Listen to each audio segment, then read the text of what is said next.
Hi, Mom. So I got my ticket home from Europe. I get back on June 6th, but it's a really late flight because that was the cheapest, so it gets in at midnight.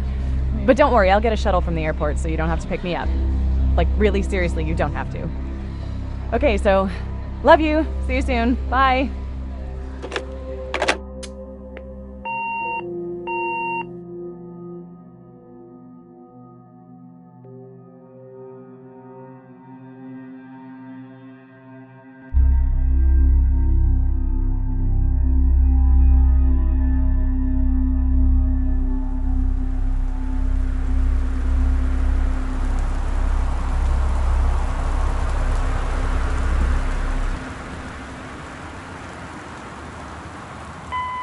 Hi, I'm Steve Gaynor. I'm the co-founder of the Fulbright Company.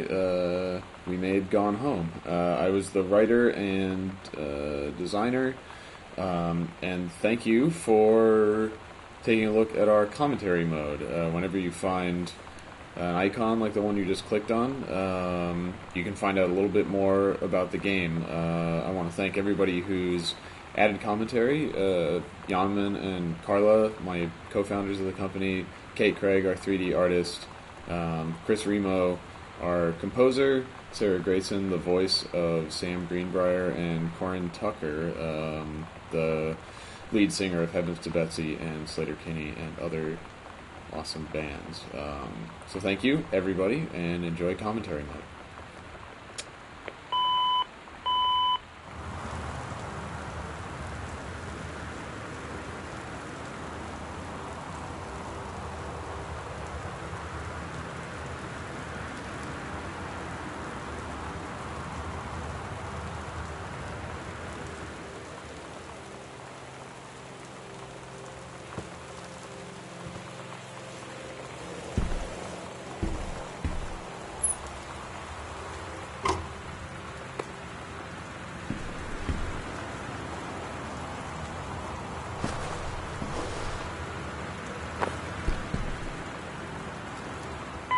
So, Christmas Duck. Christmas Duck is a fan favorite. He's kind of a mascot, I guess, and I think that's partly because it's a weird concept, a Christmas duck, and partly because it's like the first unique thing that you encounter in the game.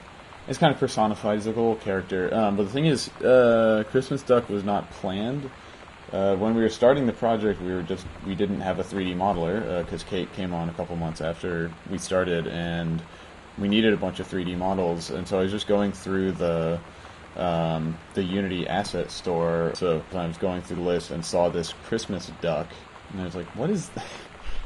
Okay, and I grabbed it, and we used it as like a test object just to set up the system where you can grab stuff and carry it around. And then I ended up saying, "All right, we got this Christmas duck, I'll hide the key under it."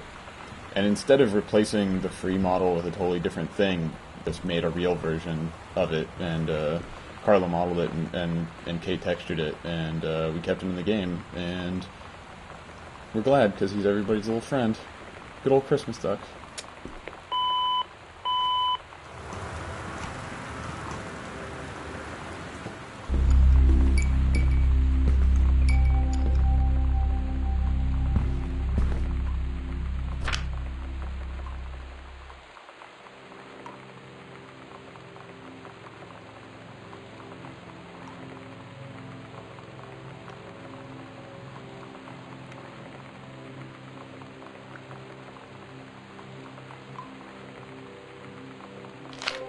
Dear Katie, so much has changed, even just since you've been away.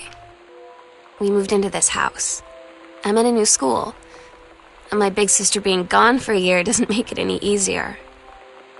It doesn't feel real, but I'm not gonna let it faze me. I used to tell you everything, and if I can't do it in person, because you're off gallivanting around who knows where, I'll tell it to this journal, just like I was talking to you.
man, mom handwriting.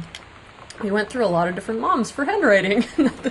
A lot of different moms contributed handwriting for a game. At first, let's see, what were we doing first? I think I just did it, and it wasn't great. And then we had Emily do it, but her handwriting was used so heavily in other parts of the game that we had to find someone else. And I think we actually had Yaman try to do it for a while before he was Dad's handwriting. And then we got Yaman's mom, and she was ideal for it. Really good mom handwriting. Yeah.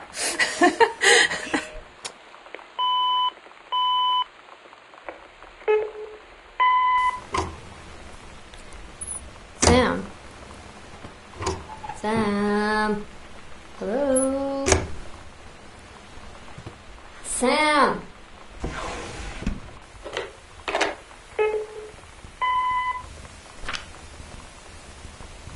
Sam, where are you? Really? I need to talk to you. Please be there.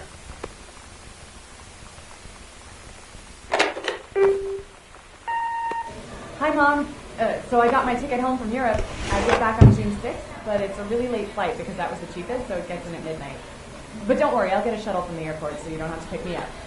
Like, really seriously, you don't have to. Okay, so, love you. See you soon. Bye.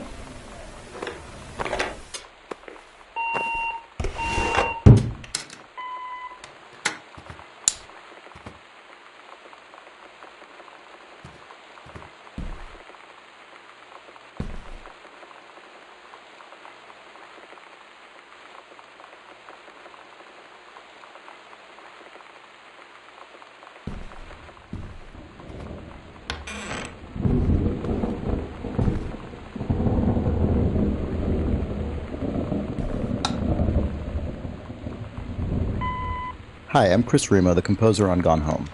In my commentary tracks, I'm going to be talking a little bit about what went into creating the original music soundtrack for the game. Gone Home is an unusual game, musically speaking, in that it consists of two distinct music soundtracks. The one of those probably more frequently commented on is the collection of licensed Riot Girl songs that the player finds in Sam's cassette tapes strewn around the house.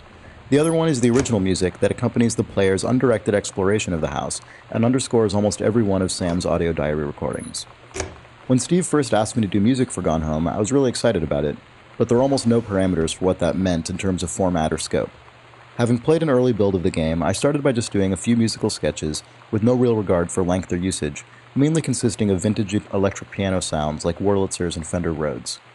I chose those instruments because I wanted sounds that would feel at home in the era of the game. The Twin Peaks soundtrack used a lot of Rhodes, for example, but would also blend into the background and not share much tone in common with the abrasive Riot Girl guitars. Some of the instrumentation and ideas changed from those first sketches, but they also contained one of the main themes that ended up accompanying Sam's arc throughout the final game.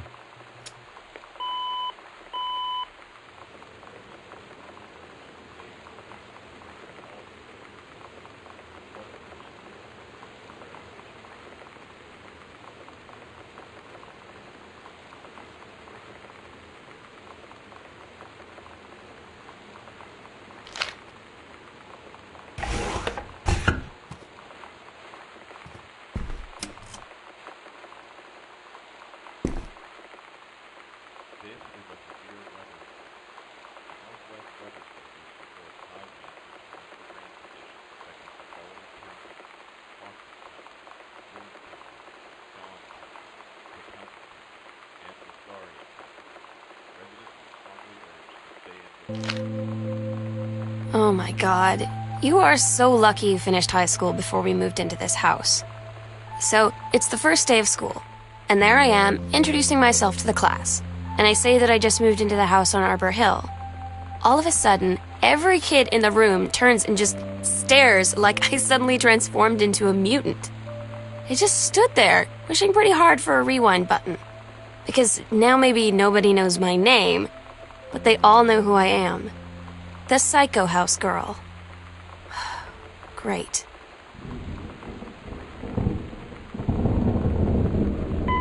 Hi, this is Corin Tucker from Heavens to Betsy. And Heavens to Betsy was a band that formed in 1991, actually. And I actually got the idea for joining a band when I moved to Olympia, Washington, and became a fan of the music scene there. And it seemed like everyone was in a band. So I decided I was going to start a band too. But I didn't actually start the band until I went home after the first year of college. I went back to Eugene, Oregon, and my high school friend Tracy Sawyer and I started playing music together, and that was the beginning of Heavens to Betsy. So I had told, with my big mouth, I had told all my friends that I was going to start a band. And the summer of, I think it was 1991, my friend Michelle Noel booked the International Pop Underground in Olympia, Washington. And she helped organize a night at the convention called Girl Night. And it was all women musicians. So she called me and said, hey, let's get you on stage with that, you want to play the show that I'm organizing. This totally new band that had never performed before. I mean, we had never performed ever any kind of music. Got invited to play this big show at the Capitol Theater in Olympia in front of all of our musical heroes, right? Everyone from K Records, all of Fugazi was there, all of Bikini Kill was there. This music that I was a huge fan of. Suddenly, that was our very first show, the very first Heavens to Betsy show. And we were terrified, but we did it, and people loved it, and it was, it changed my life forever that night.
So here's one of Dad's pulpy JFK books. He's now moved on from primary sources to theories about how JFK was killed. However, this one purports to contain the truth. The publishing company is a doofy inside joke because, there's Harcourt Brace, the publisher that exists, and so I was trying to think of a good name for a publisher, and being a big nerd, I immediately thought of Harcourt Fenton Mudd, and how he basically sounds like a publishing company. So You have to say who that is. No! Alright, fine. He's an awful character from Star Trek. Original Star Trek, which is called Mud's Women, and also there's another one whose name an episode I can't remember for some reason. I'm Mud. Ah, fuck! Yes, okay. Thank you. It's a Star Trek reference. You did Yes! it, Carla. What?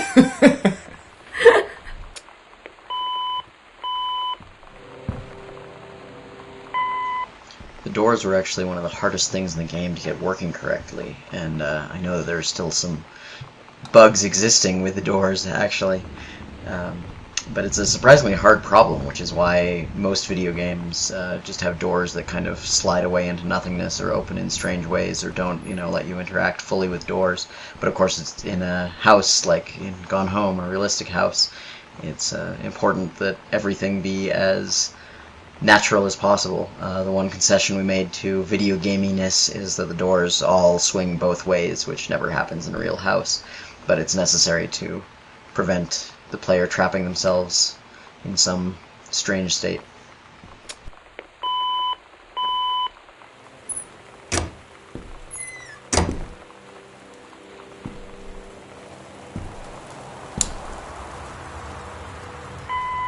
Here we have Fresh Magazine, which is a synthesis and pastiche of Sassy Magazine, which if you haven't looked at it, or if it wasn't, something that you cared about in the early 90s, it was very feminist and, strongly individualist and actually gave good advice.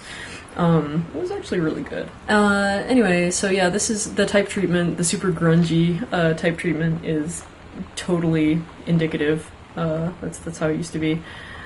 Oh yeah, and amusingly, of course, our cover model is Rachel, Steve's wife. I had to make her put on this awful light pink lipstick and do the 90s-ist stuff imaginable. And she did it. It was your idea to put a braid in the front of her bangs? Yes. Yeah, it seems like... Congratulations. Oh, thanks.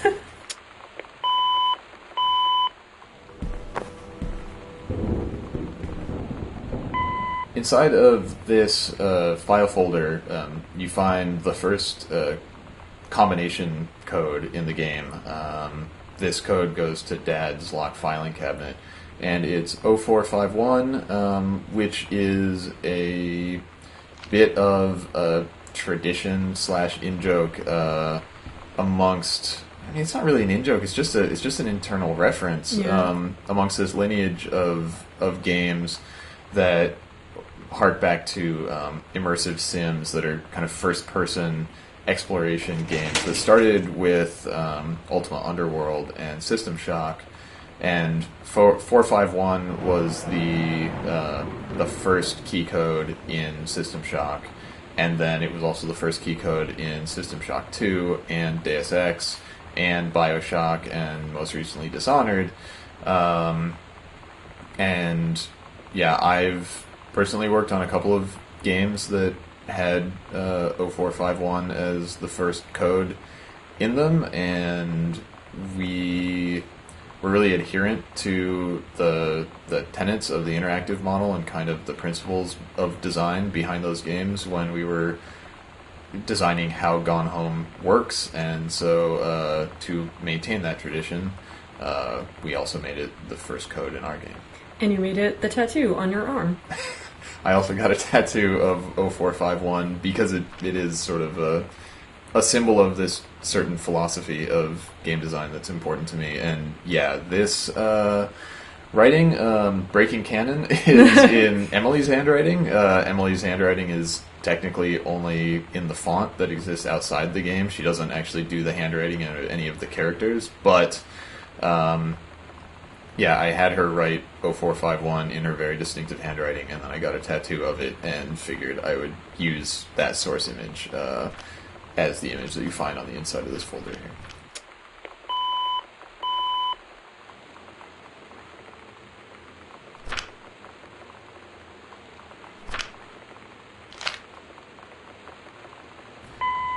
One of our favorite movies is The Apartment, which was directed by Billy Wilder, and it starred Shirley MacLaine and Jack Lemmon, and it's from like 1960, and it's basically what Mad Men is, except actually from that time. Yeah. It's super good, and there's this weird, like, kind of humorous vocal tick that some of the executives in the movie have, where they will refer to something like, they'll say like, "We're doing quite well dividends wise," or something. And Shirley MacLaine's character is named, her last name is Kubelik, and one of the executives at different times says something like, "So how are you getting along Kubelik wise?" So anyway, super deeply buried Easter egg reference in joke. We made the law firm Kubelik and Wise that prepared Oscar's will, just as a little wink and nod, a little Harcourt Fenton. Quite Steve. But yeah, The Apartment. You should watch it It's damn worth it. It's totally worth your time. It's a really good movie.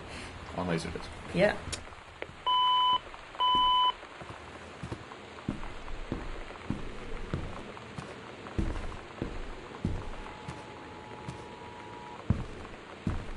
This is a severe weather warning.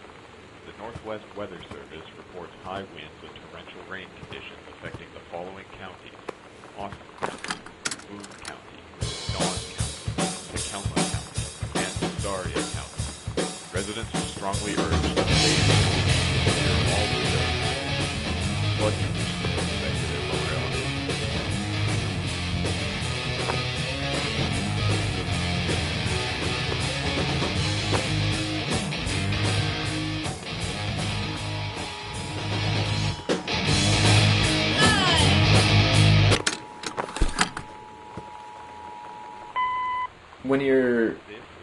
When you're putting like lamps and stuff around a house, one thing that you have to deal with is plugging them in.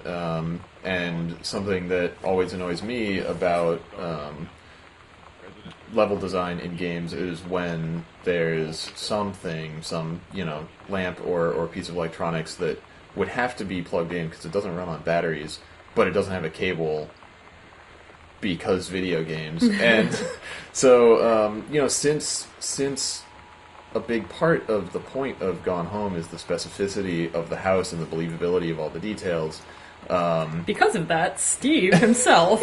I spent some late nights with my meager Maya skills modeling custom cables for each of the things that's plugged in so that the cables actually run from the TV or the lamp or whatever to an outlet in the wall. It is a really good detail. I think that I'm proud of you for getting that in there, Steve. That's important. Yeah.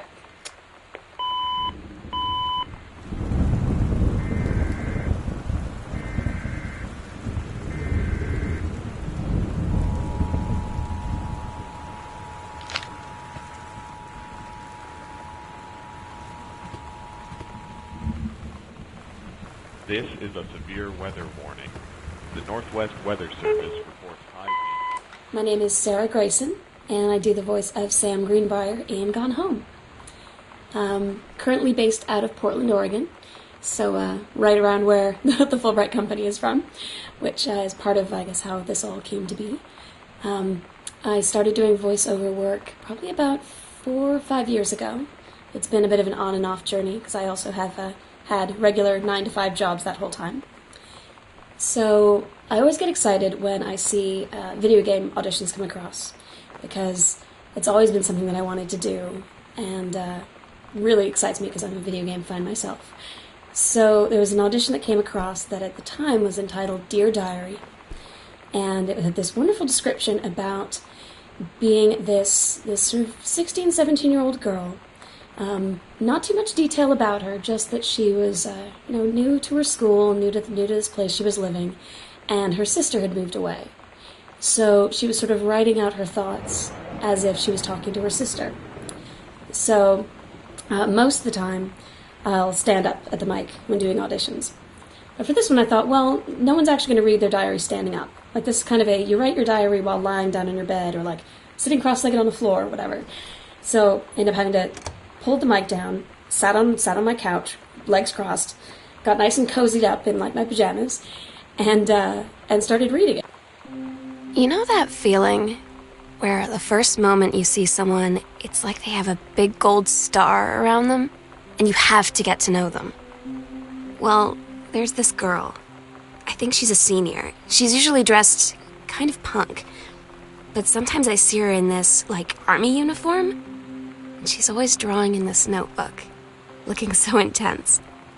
I had no idea how I would ever, like, have an excuse to talk to her. Till I noticed she and her friends hang out and play Street Fighter at the 7-Eleven every day after school.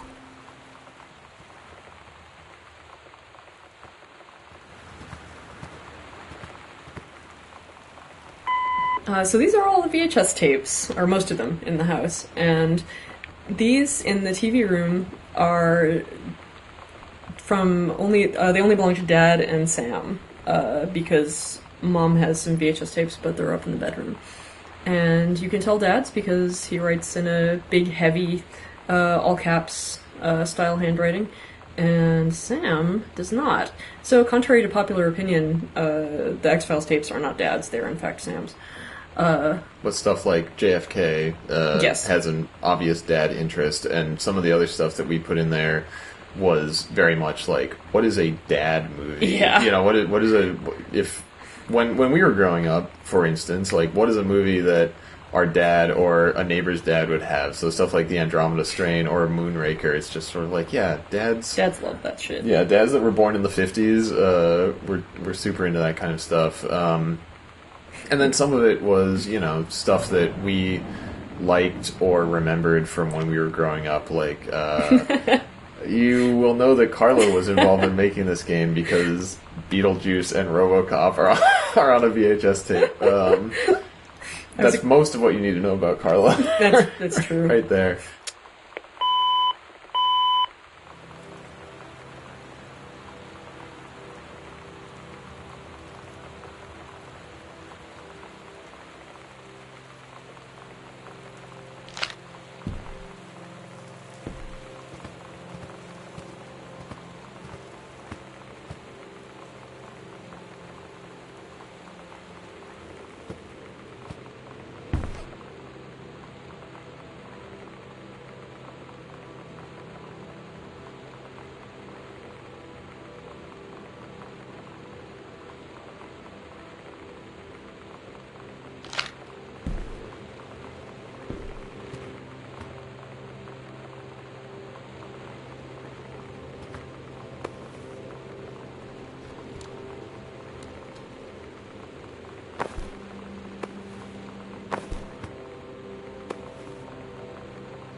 I feel like one of the best bits of advice was actually from the Fulbright team before going in to do the first recording. And it was a suggestion that I should watch some episodes of My So-Called Life, which was great because I'd watched them all when when they were actually on. It was one of those favorite shows my sister and I would sit down and watch every week. And so going back and watching them was definitely not a hard chore to have to do. So I basically went through all of the episodes I could find online in a couple of days. So it was a bit of a sudden binge watch of My So-Called Life, but it was great because I think watching My So-Called Life was a nice reminder of what a more natural presentation of a teenager is. So it was really, I don't know that it would have gone as well had I not done that. So you know what they say about the best laid plans of mice and men? Yeah, it turns out it applies to Street Fighter too. At least I worked up the courage to walk into the 7-Eleven and ask for a turn, but all that practice at home did not exactly translate in the wild. So after I was finished getting my butt kicked, I followed them outside while they smoked.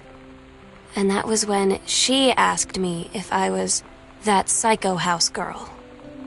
But then she said she's always really wanted to see the psycho house. Her name is Lonnie. She's coming over tomorrow.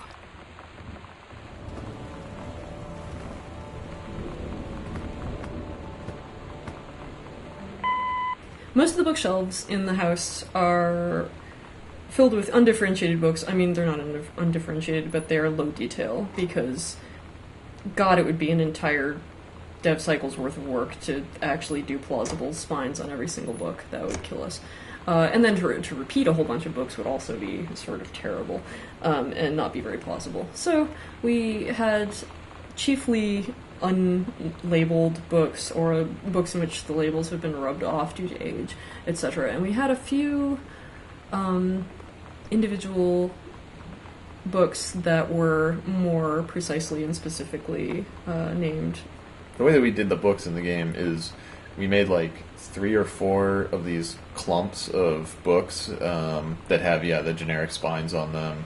They're just sort of filler books. They're kind of like what would be in the bookshelves of like a lawyer's office in a in a cheap lawyer's TV commercial or right, something. Where they buy them by the foot and whatever. Yeah, and then we took 1 or 2 clumps and retextured them to all have specific readable spines on them, and then I just took those clumps and broke them up and scattered the individual books around in different bookshelves in the house, so that hopefully I think every bookshelf has at least one unique book in it. That might not be true of everything in the library since there's so many bookshelves there, but I guess I should say every or almost every bookcase had at least one unique book in it that never repeated, to kind of split the difference of, okay, they're not all generic, but also we can't afford to make them all unique, and we didn't want to have any repeat in an obvious way. So that was our strategy for trying to not do any of the things that we wanted to not do. This is our old-timey record that we got from archive.org, source of all good things. It's by Adrian Rollini when he was with, apparently, the Taproom Gang.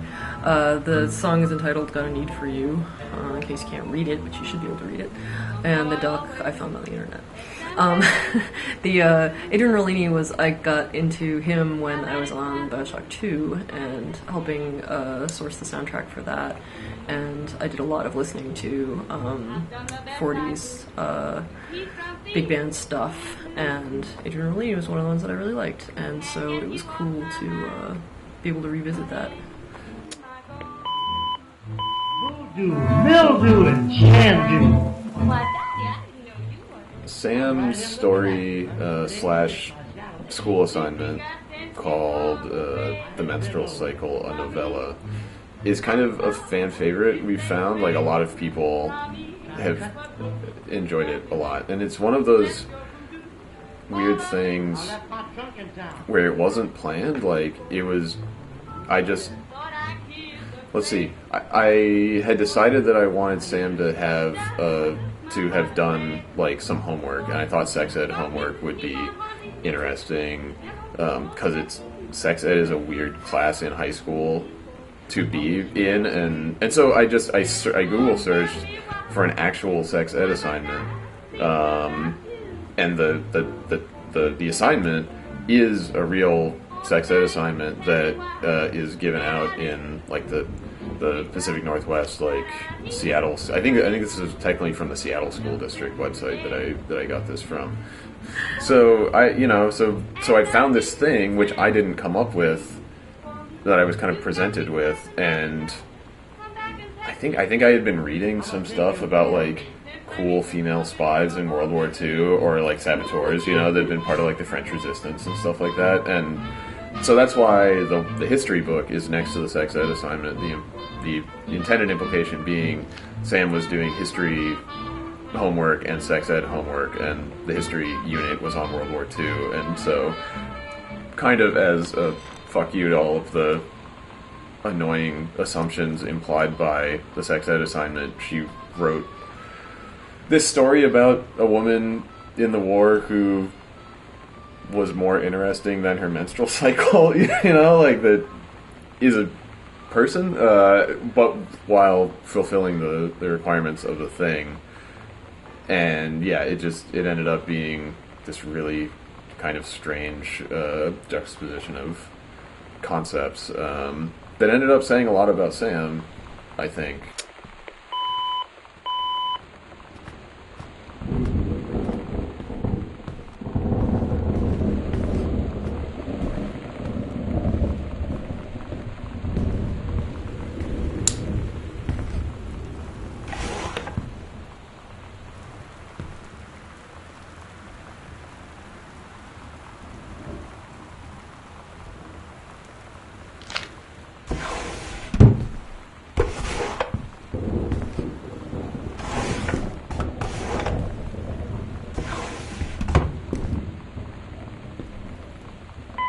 Yeah, the biggest purpose of the card was, to say, oh, Sam is 17, if you look for this thing. But there's so much, we need so much handwriting in the game, especially for, like, one-off characters that you don't see their handwriting more than once.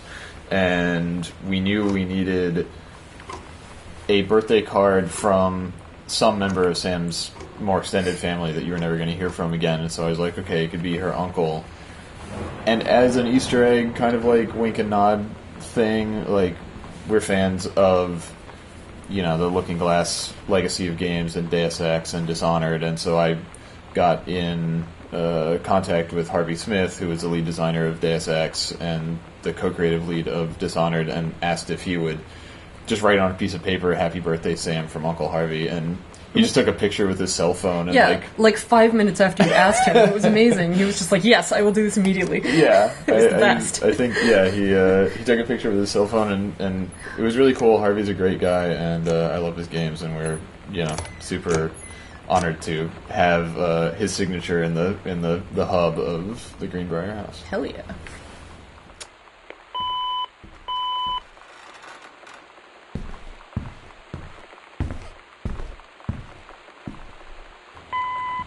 The Goodfellow High School jacket and the logo generally is a reference to the logo for Minerva's Den, the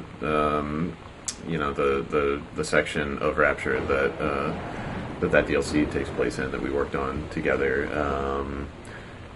But we didn't want to make it look exactly like the owl logo from that game. We wanted it to be, an homage or a reference or whatever. Yeah, so we decided that since this is a Pacific Northwest school and town and setting, that we would go for some native style representation. And let's see. Well, actually, we were struggling with it for a little while because we wanted. At first, I was saying, just make it look like a very, 90s looking school mascot logo illustration that's just cheap, that maybe one of the students did or something, and the direction wasn't good enough, and we didn't really have a good enough example to work from. And then Kate actually came to visit. Oh yeah, that's right. And she suggested, what if it's like a Pacific Northwest Native American style approach, and that really just clicked and made total sense. Hello, my name is Kate Craig, and I was creating a lot of the environment assets for the game. Not all of them, some of them I had help with, which I'll touch on a little later, but most of the stuff like the walls and the floors, some of the larger pieces of furniture were my doing, and I'm going to be talking about some of the environmental storytelling aspects in Gone Home. I feel like I would be remiss if I didn't mention the work that my wife Emily Carroll did on the project. She did the house title image that we've used for our wallpapers and for the start screen of the game. She did the loading cassette tape, and she did the maps in the house. And actually, Carla made a font out of her handwriting because we wanted something that was just a little bit spooky, maybe a little ominous, but something that sort of suited the tone of the game. And I was really glad to be working with her, and I was really glad that the other guys were too. We had a really good time. And people have responded quite positively to her title screen, which is something that I really appreciate, and I know she does too.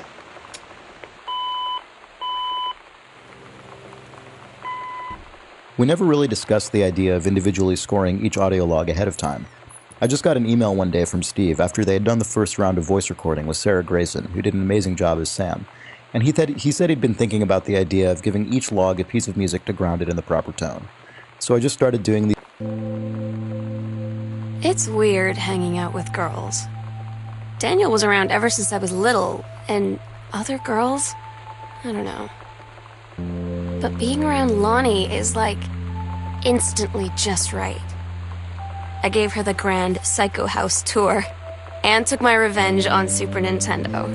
And it was like, I don't know, I finally found someone I feel normal around. I drove her home and she gave me this tape and said, "You have got to listen to this." I haven't stopped playing it since.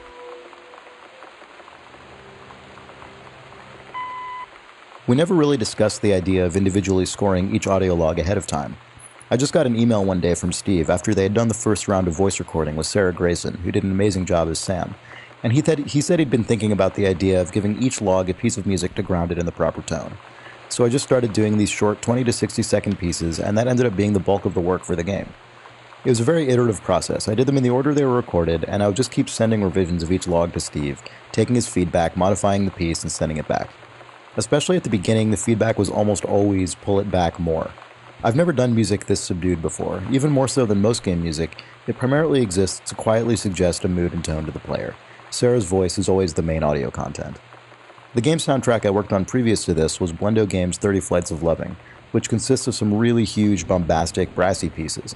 So switching gears to Gone Home and constantly hearing pull it back, less melody, was surprisingly challenging at first.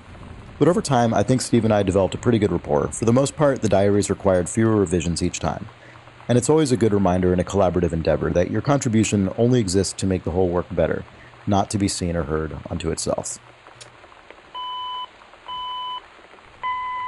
I had seen Bikini Kill and Bratmobile play their first show at the North Shore Surf Club in Olympia. That was Valentine's Day, 1991. And I was kind of blown away by the incredible rawness and the honesty that they wrote with, and the kind of flippancy that they had. I thought was really interesting. But to have the opportunity to talk about all of these issues that are really important to young women, I thought was really special. And I thought that what they were doing was taking the kind of intense feminist ideas that had become popular in the 70s with, SDSS, and now, those really, incredible ideas and the ideology of feminism, but they were putting it into a language for today, for the 90s, I guess. That was Right. 20 years ago, but it was for young people, and it was to relate to topics about sexuality, about sex, about sexual abuse, about sexism and harassment, and all these things that are really important for young women coming of age and becoming sexual beings that are really taboo to talk about.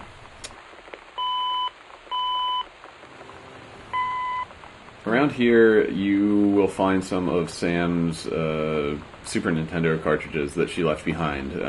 Obviously, for legal reasons, we couldn't put real games in, and so we conscripted a few of our friends in the industry who are really talented artists to make cool label art for fake Nintendo games that we came up with. It's so true. The first one was Super Spitfire, and that was by Rachel Norris, who is a cool artist.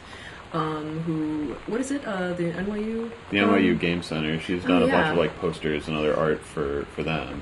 And then the next one was Adventures the Cat Returns, which is it's sort of a. It's a mascot platformer. Yeah. It's a Bubsy-esque toad having cat. Oh yeah, but it's a regular cat. It's not a ball cat. Yeah, it's a regular cat that rides a motorcycle towards an explosion. Yeah. But yeah, Lee Petty is the art director at Double Fine and worked on Brutal Legend, and I think he led up Stacking. And awesome. He was nice enough to spend some of his free time making the label for Adventures The Cat Returns. Yeah, we ran into him at GDC, and he offered to help us out, and we were all like, "Cool." We were like, "Oh, you didn't think we'd take you up on that offer, did you? Draw us a cat." Yeah, he regretted the error of his ways. And then the third one is Journey of Crystal, which is sort of a JRPG beast, and that was done by Gen Z. Yeah.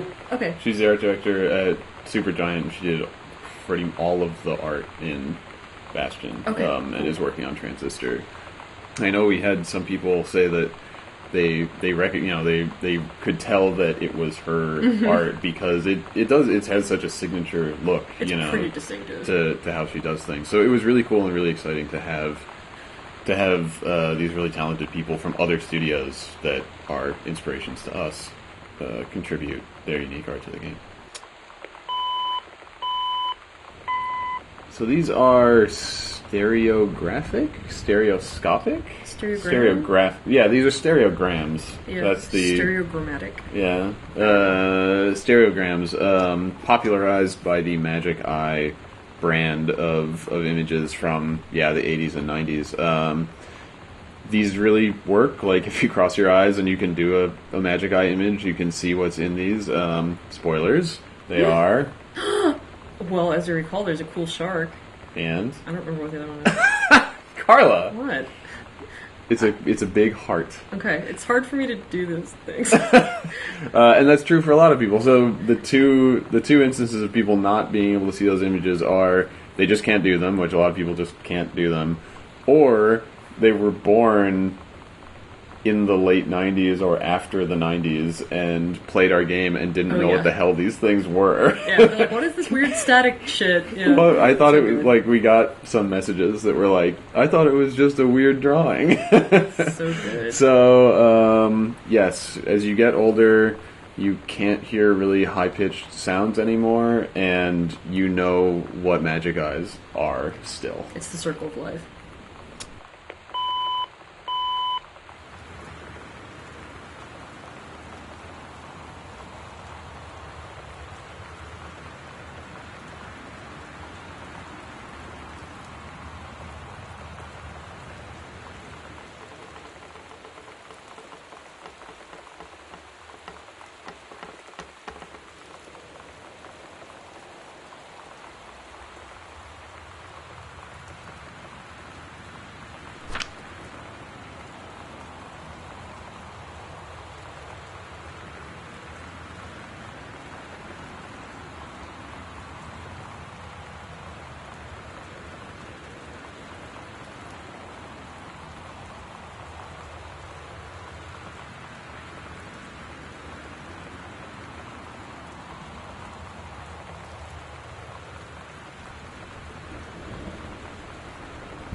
Mom and Dad are much more actively religious. You know, there's a Bible in the foyer, and there's a Bible in Dad's bedside table.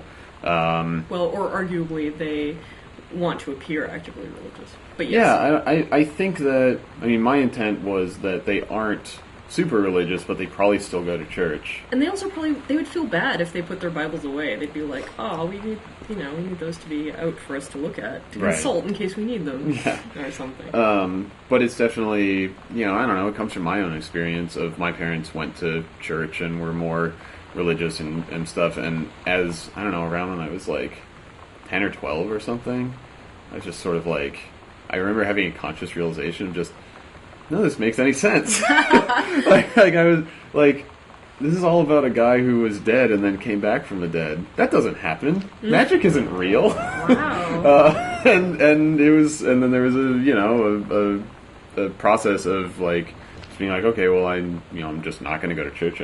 I also remember having a conscious realization that the only reason I wanted to go to church was because after the service they gave you free donuts. Oh yeah, no, that's fine. And so I don't know. It's probably just partially me projecting and trying to show that Sam is re-examining her own values as she gets older and grows out of childhood and doesn't necessarily share the same beliefs that her parents do. I never tried really hard to, like, I don't know, actually, yeah, I don't know, it was normal church behavior, like, I would go and, like, help out with, you know, my younger siblings, and, like, my parents always went to church and whatever, and I'd go along, and there was, like, a couple of people that I knew there and everything, but it took me until I was about, I think I was, like, 13 or 14, and I spent a significant amount of time really trying to, like, to be like, alright, I'm gonna do this church thing, I'm gonna try really hard, and I would, like, get annoyed at people when they said, oh my god, and stuff, because I thought that was what you were supposed to do, and I think it was, I don't know, lasted, like, whatever, 6 or 8 months or something, and then it broke, and I couldn't do it anymore, and I forget what I did something, I ruined something, in the church through total, not caring.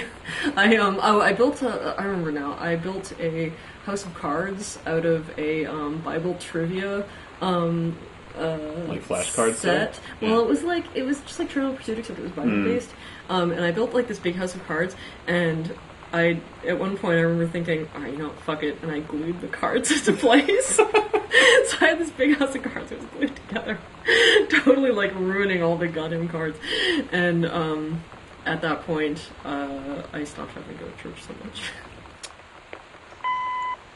One of the assets that I really liked creating in the game were these board games. So there's 3 in total of them throughout the house. Ideally, there'd be more, but you know, we had to focus on the getting the walls built and things like that. But I really like them. They're just a simple extruded cube. There's something about environment design that's really fun. This really goofy aspect of it, where you have to create fake brand names, you have to create fake toys and fake storefronts. Maybe my favorite is in the game Costume Quest, when you're going through the shopping mall, there's a store called Why Not Flip Flops, which always makes me really happy. But this one is a parody of Dream Phone, which is a awful game that came out in the early 90s, where you sit around a table with your girlfriends and you pick up this plastic pink phone and call these sexy boys, and you see which one likes you. It doesn't really suit Sam's personality exactly. I figure maybe it was given to her by a well-intentioned relative who doesn't quite have her personality down. And maybe she played it once on a lark and then you know, put it in the closet, and that's where it stays.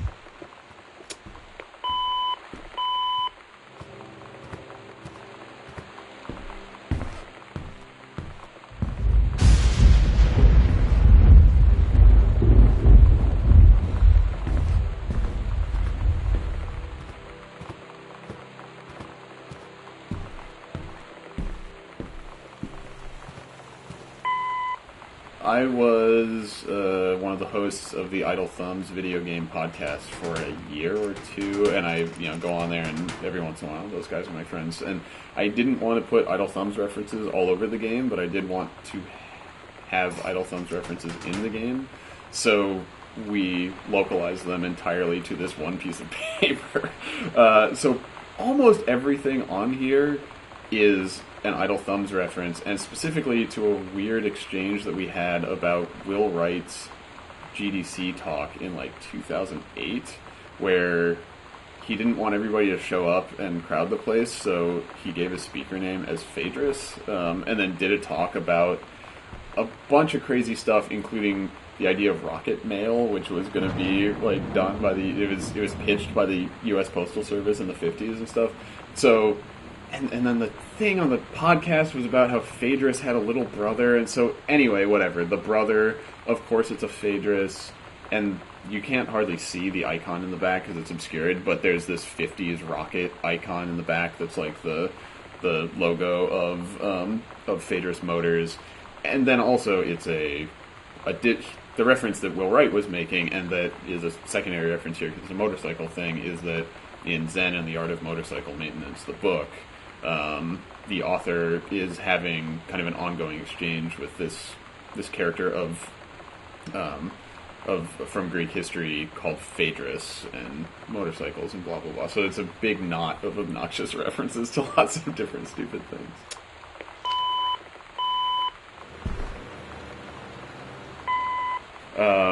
Barfburger is enjoyed by all. So the thing is, I drew the Barf Burger because I drew all of Lonnie's drawings. So I drew the two cats on the motorcycle and the Captain Allegra drawings and stuff like that. And that was really. I think that it goes hand in hand with I did Lonnie's handwriting in the game, and Carla did Sam's handwriting. Lonnie brought her hair dye over today. She said, "I need to fix these roots. Think you could help?" Dyeing hair is weirdly intimate. I don't know if I've touched someone else's scalp before. It's pretty intimate, right? It felt intimate. We looked into the mirror together after, and I expected her to say something about how it looked crappy or good or whatever. But that's when she said, "You're so beautiful." And she was looking at me.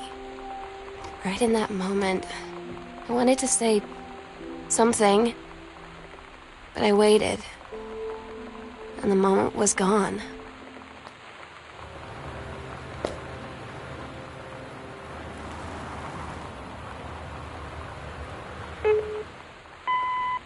I mean, one of the most comforting things in the world to me is having somebody, like, brush my hair or stroke my head. Like, my mom, when I wasn't feeling well, I could lie down in her lap, she would just brush my hair. And it would always make me feel better. Like, the weirdest way, I couldn't figure out why, but it just seemed like this friendly connection to somebody that it is, like she says, it is strangely intimate in a way that I'd not really, I guess, put into words until reading that part of the script.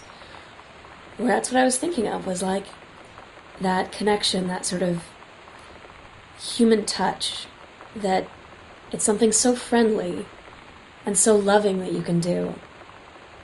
And that whole idea of like touching someone's scalp being so intimate, it just made me think of that. Just those wonderful little moments where just a touch can be so much more.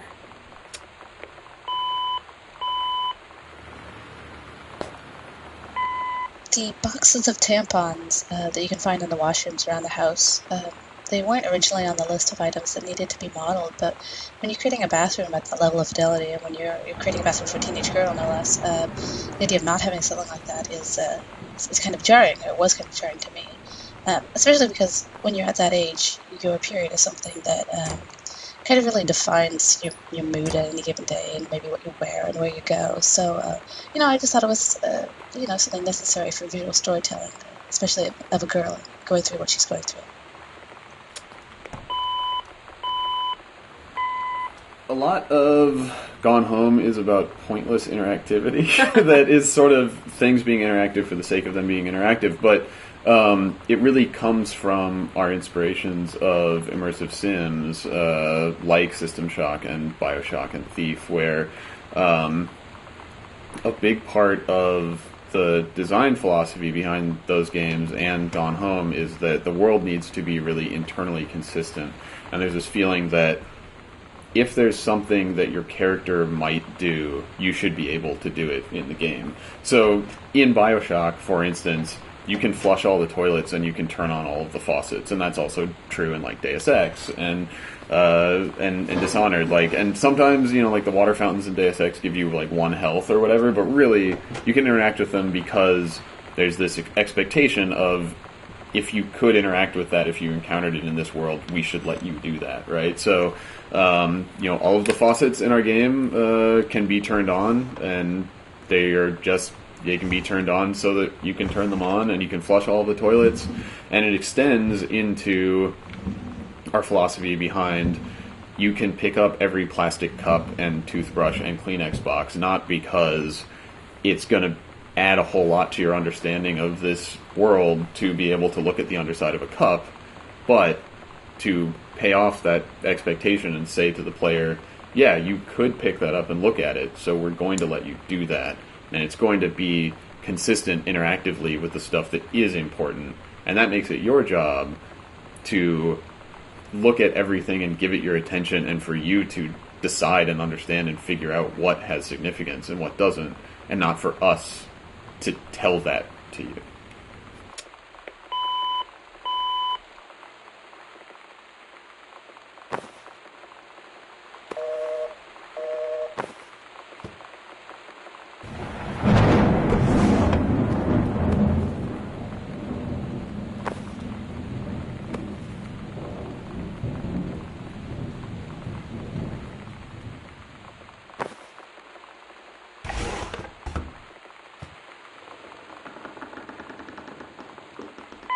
The life cycle of the condom.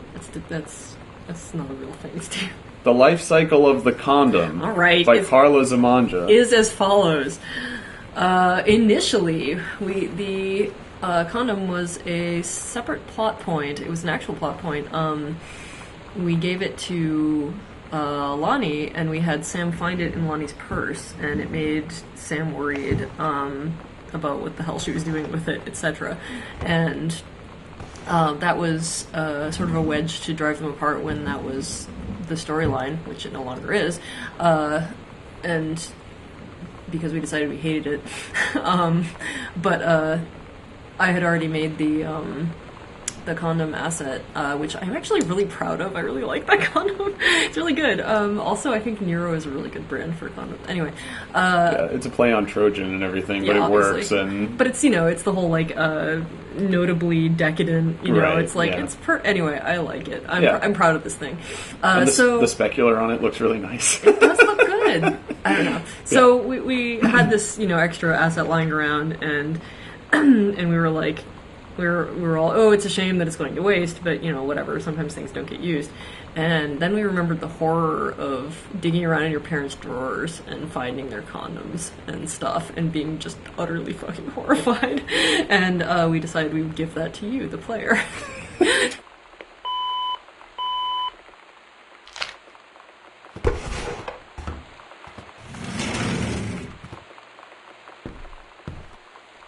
So there's a lot less density in the house than there would be in a real house. Like, if you look around your house, there's just junk piled everywhere, probably. Maybe it's just our house. I think it's most house. Oh, you're right. But, our strategy was you either fully invest in something and, put, a plausible representation of this aspect of a room in, or you just don't put it in at all. And the player will fill in the gaps between, these are all the things that represent the kind of room I'm supposed to be in, and it doesn't jump out at me that there's no toilet plungers in the bathroom or whatever. But the biggest instance of this that I think actually totally worked, because no one has ever called it out, is, surprise, think about it, there are no shoes in this house. Ta-da! Where's your brain now? and I don't think anybody's noticed it, and I think it's because if we had put one pair of shoes or two pairs of shoes, people would have said, where are all the rest of the shoes? Right. But really, to have a plausible house, Mom would have to have 10 pairs of shoes and her work boots, and Dad would need to have some tennis shoes and some work shoes, and so on and so forth. So we just said, there aren't going to be any shoes, and we hope nobody notices. Another board game. This one wasn't done by me, though. This one was done by Carla. But I really like it because the ghost figures on the back of the game are actually long-deceased family members of mine. When I was home at Christmas, I was digging through my family's basement, sort of getting an idea of what a basement has in it, just sort of for set dressing purposes. And while I was down there, I found a big box that my family actually hadn't seen. We got a big box of things from my grandmother after she passed away. And inside this box was all these tintypes, love letters and sort of emigration papers and notes from as far back as the 1850s when my family had emigrated from Scotland and Ireland.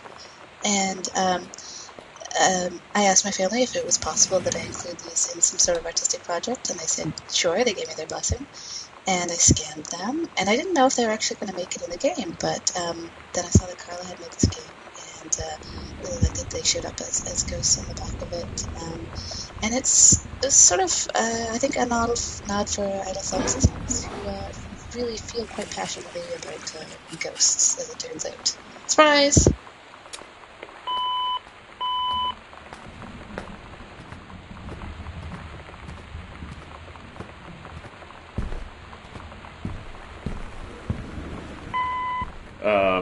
Barf Burger is enjoyed by all.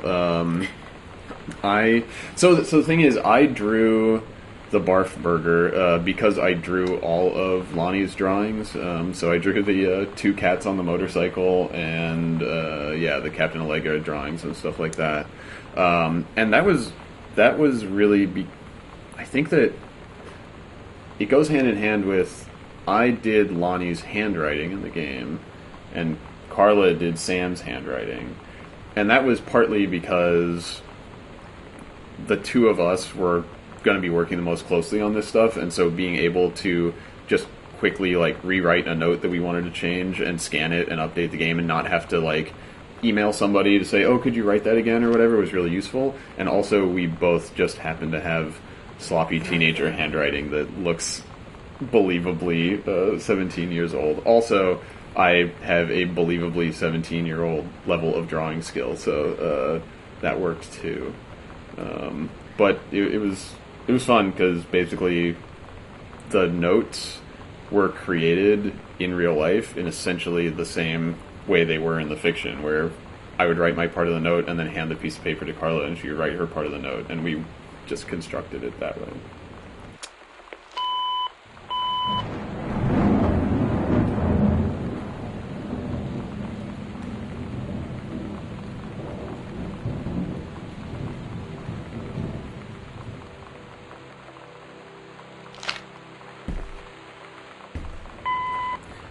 Almost none of the events, the little events in the game, are scripted as far as like triggering when you do something specific. So all of the thunder and lightning and the creaky noises in the house, they're all just randomized on timers. The only like scripted thing is in the secret passageway. When you look at the crucifix, there's scripting that detects that you did that, and then it causes the light to pop, which is my one indulgence of like messing with the player. But we've had a lot of people play the game and say, you know, oh, the way you scripted it so that right when I walked into the TV room there was that big thunder and lightning strike, like that was really spooky, or you know, I walked through that one door and then you played that sound behind me, and it's like it's awesome that the combination of all the different kind of like significant actions you can do in the game, right, like crossing into a new room or opening a door or this, that, or the other thing, and the randomization of stuff can make it seem like the random elements have extra significance to them, but in fact it's like you just got lucky, basically. Yeah, it's total apophenia, because like, yeah, it's just because there's enough random things going on, and you can do enough things that eventually some of them are going to line up, yeah, which is, you know, cool.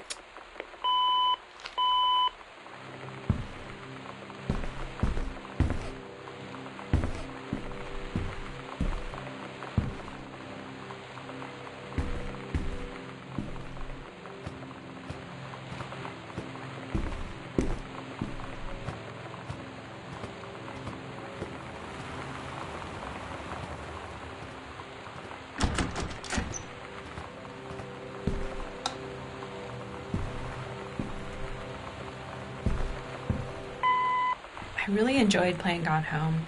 I have to say it was pretty exciting to find the Heavens to Betsy tape, you know, because that was really, I mean, those songs really did come out on a cassette tape at the time, and that really was how people discovered the music, was getting a cassette tape passed around. So getting to put it in the actual tape player and play it and listen to our song, it definitely gave me chills. I mean, it was like, wow, you know, how exciting for a young person today to get that moment of discovery, and to listen to our music. I mean, I think it's great.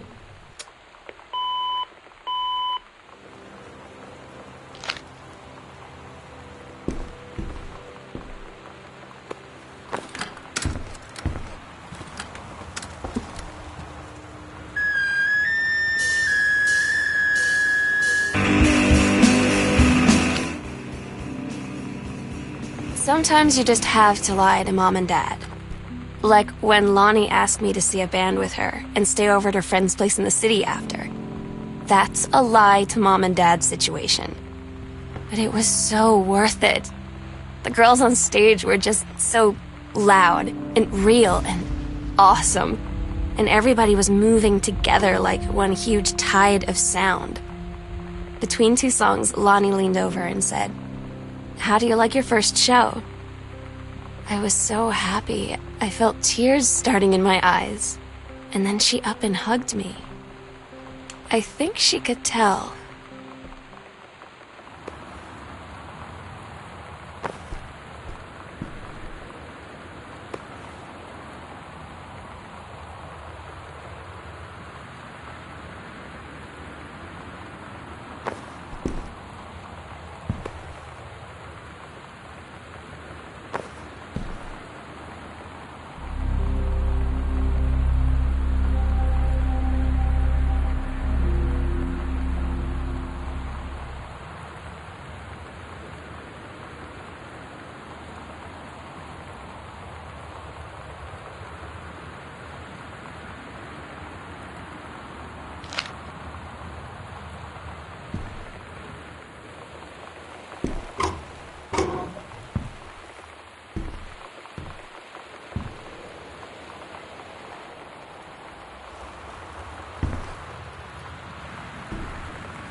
This is where you find the first half of Sam's Locker, or I guess it's actually the second half of Sam's Locker combo as far as what the piece of paper is. But at first, there were the locker combination sheet was torn into 3 pieces.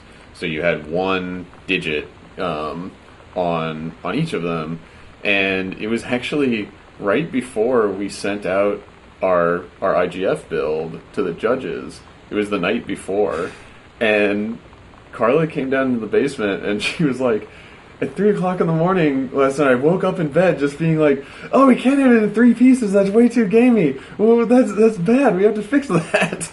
And I forgot about that. And you were absolutely right. And you've had a couple of those being woken up by us making a bad decision kind of moments over the course of the development, and they were always important changes that needed to be made.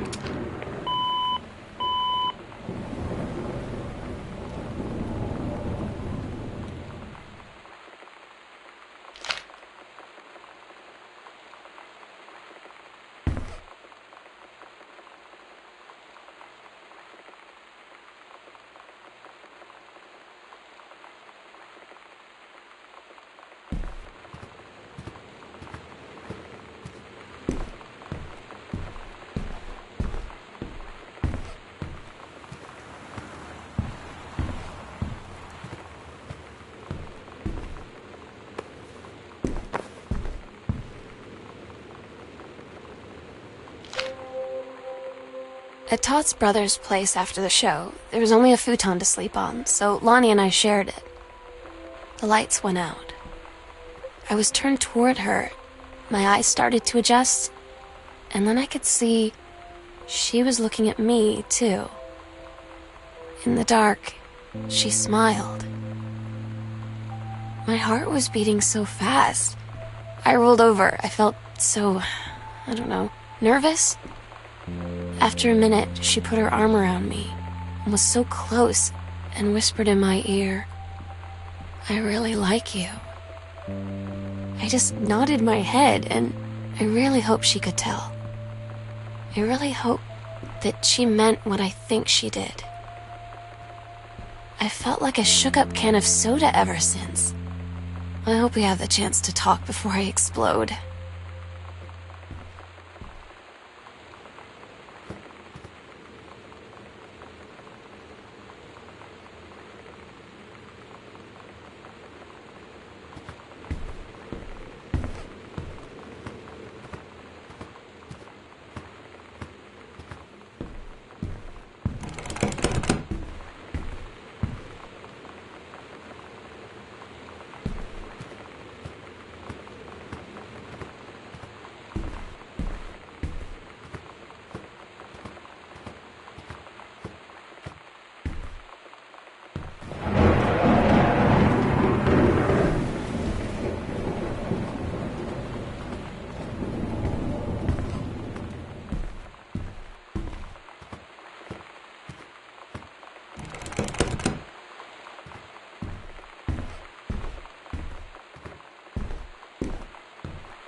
Yeah, I ended up being pretty happy with this. This is the only picture of Lonnie that we had for a really long time, and I was really... Lonnie came over today, but everything was different. She was sitting at my desk chair, and she wouldn't look at me. Finally, I asked her what was going on. She said she felt like she'd done something wrong that night in the city. Like I must think... But I said no. There was nothing wrong. I just wanted to say... But I couldn't find the words. I felt like I was gonna cry, but I wasn't sad. She got up and sat next to me on the bed. I looked at her. Lonnie, do you think you could ever... And that's when she kissed me.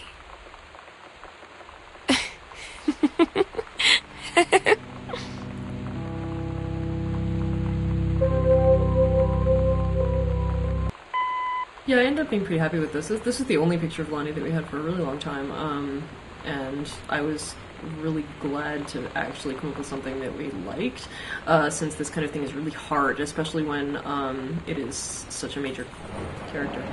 The other thing is, Lonnie has a cross necklace. She also has some Catholicism in her family. Yeah, and I think that's something that I don't think that particular detail has been called out by anybody. Mm-hmm. People notice, like, the Bibles and whatnot. But yeah, I intended for Lonnie, like, I thought it would be interesting if she came from a more conservative family than Sam's, in that she actually wears a cross necklace and carries some, Catholicism with her, and her dad was an army guy, and, her background is even in some ways maybe kind of more stifling than Sam's, and that's probably why she's a more, like, openly rebellious person on the outside.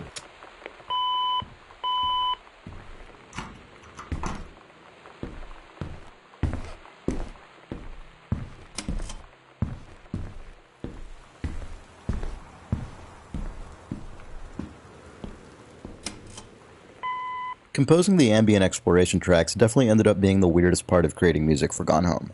The audio diaries tended to take precedence since they had such clear criteria for completion, so the ambient tracks were the last things I did. I spent so long immersed in the logs, which were very specifically timed, that to suddenly shift gears to creating these slow, standalone 5-minute pieces was surprisingly difficult. I remember giving Steve a first stab at the ambient track for part 2 of the game, and I didn't hear anything back about it. When I eventually asked if he had any feedback, he said something like, "Oh yeah, it's great. I just slowed it down by 50% and it totally works," which cracked me up because I definitely didn't have that in mind. But that's one of the great things about collaborative work, so I just went with it. I ended up doing a number of further revisions where I'd alter elements of the original version specifically to affect how the 50% slowed version would sound. It was definitely a new experience for me, writing bits of music and trying to imagine how they would sound after it's been considerably distorted. It got weirder though. The ambient track for part 1 ended up being a backwards version of the slowed down part 2 track. And again, there were elements that sounded good at 50% slow forwards, but not at 50% slow backwards. So again, I went back to the original track and started altering elements so they would sound better at half speed in reverse. I don't know if that's a thing ambient composers end up getting used to, but for me it definitely felt like going down the rabbit hole. One of the larger assets that we needed for the basement to really give it character and personality was a furnace. And when we were initially thinking of the furnace, Steve had mentioned to me the furnace from Home Alone, which if you grew up in the 90s like I did, you know exactly what I'm talking about. So I did a lot of research and looked up stuff that could kind of evoke a similar feeling, and we finally settled upon octopus furnaces, which are like, they're thematically and time-wise very appropriate. They're these giant hulking monstrosities with all these arms covered in asbestos. Really perfect, so we ended up modeling one of those and put it in the corner, and I think it turned out okay.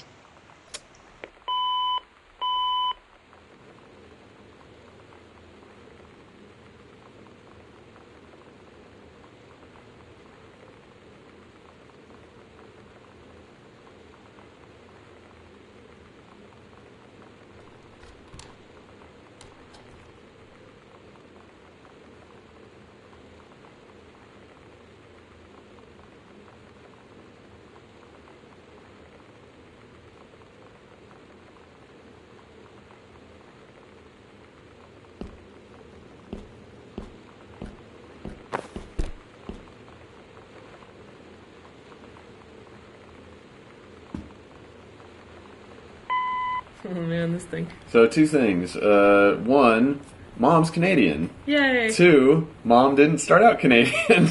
The reason that Mom is Canadian is because Kate Craig and Emily Carroll are Canadian, and early on in the development of the game, Emily did Mom's handwriting.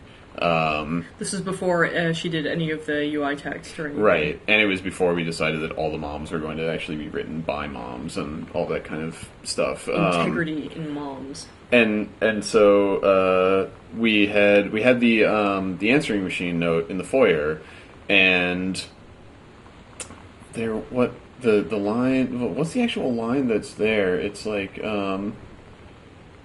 neighborhood. Right, yeah. So the line on the thing is like, Daniel from the old neighborhood called, call him back. And we gave the text to Emily, and she wrote it out longhand and gave it back to us. And then I looked at it, and I realized that she had inserted a U into the word neighborhood. Because it's what you do. Because of being Canadian. And so, to fix that bug, instead of removing the U, I said, bug fixed, Mom is now Canadian.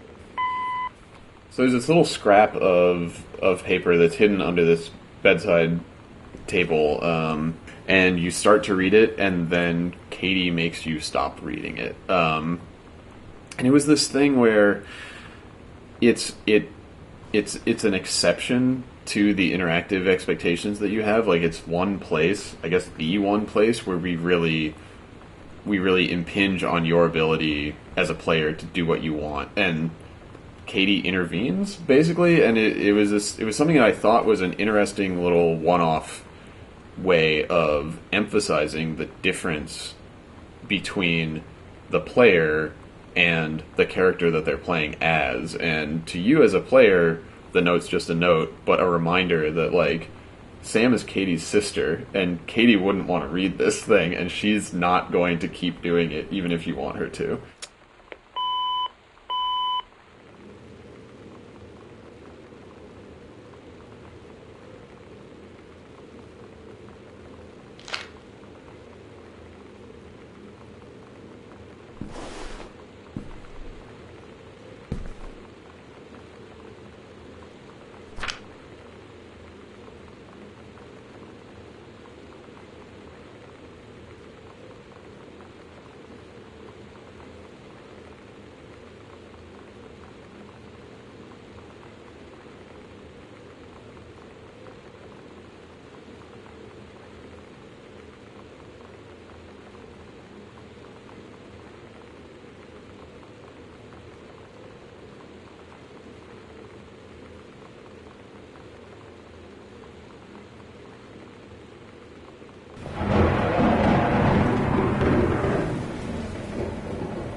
You know, there was kind of this intellectual, cross-cultural, like, pen pal thing that happened before the internet. You know, we used to write letters back and forth to each other about our ideas and about how we wanted to change things. And so a bunch of these women that I mentioned came up with this idea of Riot Girl, of being a punk rocker that was also an in-your-face feminist.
putback is the feature that I'm happiest with in the game, and it actually came about as sort of a little bit of an accident.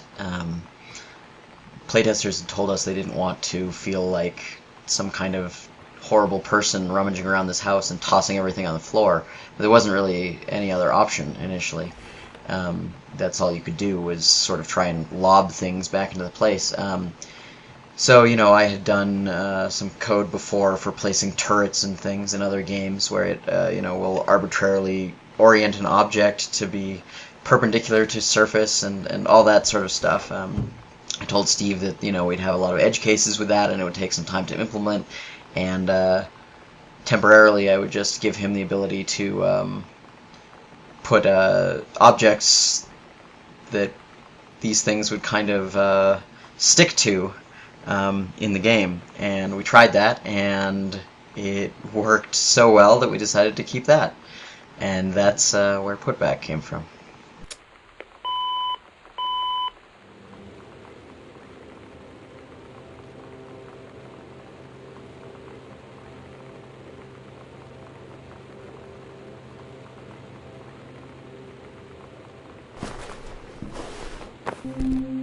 They tell you to stick with the group on field trips, Katie. There's a reason for that. Lonnie and I snuck off on the side paths at Multnomah Falls and got a little lost. Okay, a lot lost. Like, for hours. Right before the bus left, we found a trail and came running down the path, soaked and covered in mud, shouting for the bus not to leave. The school called home. Mom and Dad said, "You didn't get into trouble like this before you met that Lonnie girl." But I don't think they know about us. The kids at school, though, I'm really afraid that's a whole other story. Stick with the group, Katie. Stick with the group.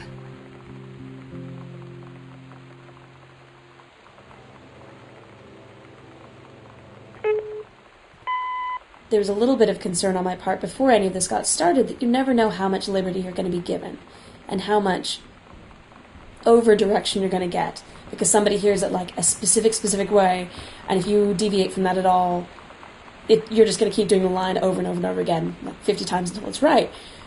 So I really wasn't sure what to expect, but even on the first day getting in there and being able to go through a few of the lines and just give them what came to mind, and seeing how closely I think everyone was on the page about it. So the direction was always really positive, and it was always kind of coming from either additional information that changed the context of what I was reading, or a certain change in the phrasing or the way something is being, a pause here, or maybe move it to here, or instead of emphasizing this word, try this one instead. So you end up with a lot of different takes that really give it a very different feeling, depending on which one you go for.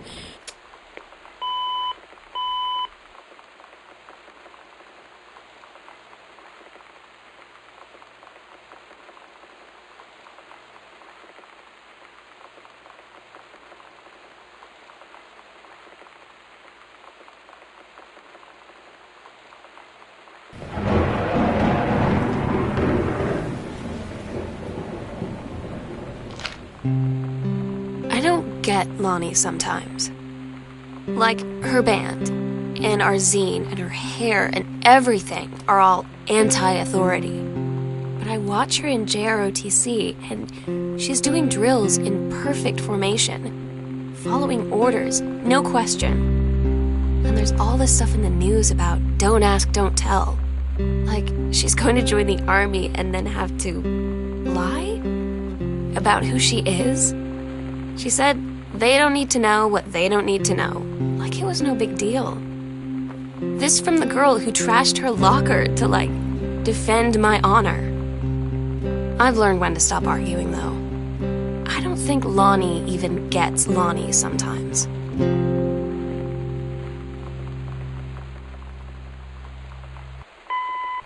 Fanzines, that's one of the things that we started doing right away, was doing these Riot Girl fanzines, and everyone would contribute and write, an article for it, and then we'd compile it and make these Riot Girl fanzines, and we would mail them out to people. All this is so funny to talk about it before the internet, but we used the mail, and people would write.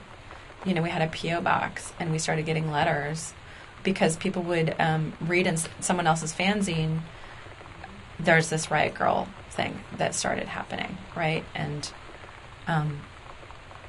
it just, it was the most incredible thing. It just snowballed. Girls wanted to be a part of it immediately across the country, right? So from the time we started Heavens to Betsy in 1991, I think it was only a year later, right? So 1 year of Riot Girl meetings and these letters happening and these fanzines happening. Well, a year later, we left on the Riot Girl tour, the Heavens to Betsy Bratmobile Riot Girl tour, from Olympia to D.C. Well, for some reason, it took us like almost 5 weeks to get there on this tour. And we ended up staying in D.C. another something like 5 weeks before the Riot Girl convention that happened. So that all of this, all of these fanzines, all these girls across the country started getting interested in Riot Girl, and the press just went bananas. The press attention was off the hook. New York Times, USA Today, all these journalists wanted information and wanted to interview all of us. And it was crazy. So by the time we got to the Riot Girl convention, suddenly we were truly part of a movement. So earlier in an earlier version of the story in Gone Home, Sam and Lonnie got caught together, and Lonnie's dad was like an asshole about it and threatened to send Lonnie to live with her mom in Florida. And we cut that. It was too melodramatic and it wasn't really interesting. It was an external force that was acting on them, which I wasn't super excited about in practice and so on and so forth. But it caused there to be this concept of Lonnie's mom living in Florida, which... Florida is, of course, the worst place that you can live. Well, let's not assume. But that said, it's the other side of the country, and it's totally so foreign from Oregon and everything. Also, it's where I grew up. Yeah, that was. So I was kidding you. So yes, the reason I think that Lonnie's mom lives in Florida is that I grew up in Florida, and I moved from Florida to Oregon when I was like 19, and I've been back to visit, but if someone were to say to me, "Hey Steve, do you want to go back and live in Florida?" I would take a sheet of notebook paper and I would write "no" on it as big as you can get and with hand it back to gravestones. you. There would be knives, there would be Yeah. gravestones, there would be Dead lightning, face. Yeah. big X's in the Yeah. eyes, vampire teeth for some reason. I was largely unfamiliar with Florida, and my family started going there every once in a while, or when I was like in high school for Christmas, because my mom hates being cold.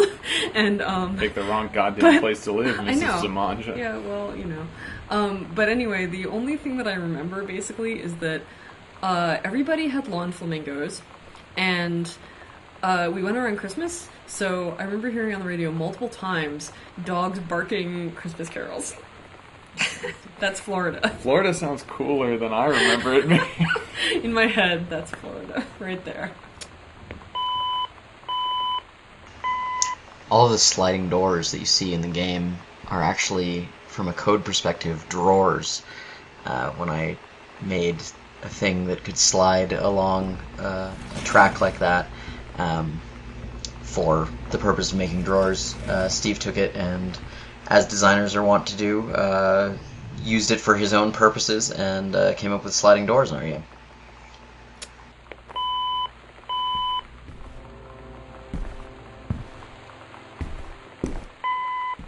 It's really about the ideals that we were trying to get across in our music. I think that the move to equality for women and for everyone in the U.S. is something that we all want to be a part of, right? And we used Riot Girl and we used music as the tool for that, and that, but it's really, to me, it's about equality for everyone. That I think is the key, and that's why young people really feel passionate, and they listen to the music and they hear that passion, and that's what they connect with.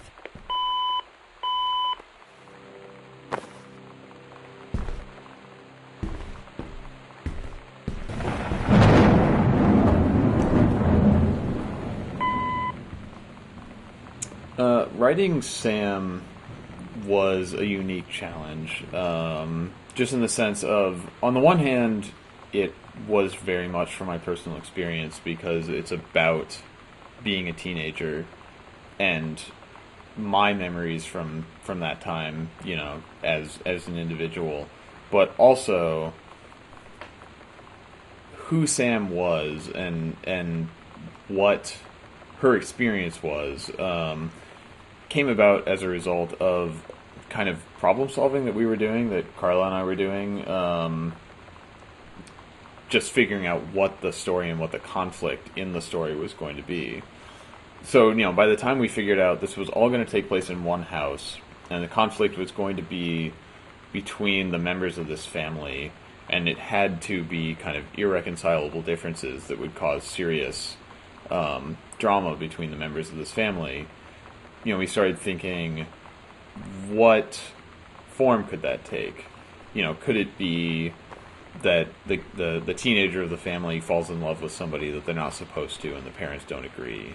And what is the contemporary version of that? And so, you know, we at some point decided that we were going to write Sam as a gay character who had fallen in love with another girl, and what conflict would that cause within the family, right? And we were excited about that opportunity just because of the paucity of that kind of, you know, narrative in games. And you know, I remember when we came up with that concept, just being like, oh man, this is going to be good. We actually get to do this, which is really cool. But anyway, we actually, you know, yeah, we had to do a lot of work to make it plausible. Right. Well, because the other side of it is that, you know, I'm the writer on the game, and on the one hand, a lot of teenage experience is universal, but I also at some point just had that very clear realization of, okay, I have just signed up for writing a gay teenage girl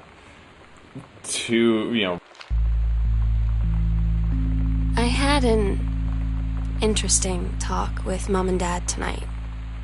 One you were never gonna need to have. I mean, you've known, right? I've known. I've known since, like, She-Ra. Mom and Dad didn't, I guess. But they saw the zine and the stuff on the locker, and they were like, is there something we should know about you and Lonnie? And so here's the thing. I was prepared for them to be mad, or disappointed, or start crying, or something. But they were just in denial. You're too young to know what you want. You and Lonnie are just good friends. You just haven't met the right boy. It's a phase. That's what I didn't see coming. That they wouldn't even respect me enough to believe me. Well, joke's on them, because they're in for one very long phase.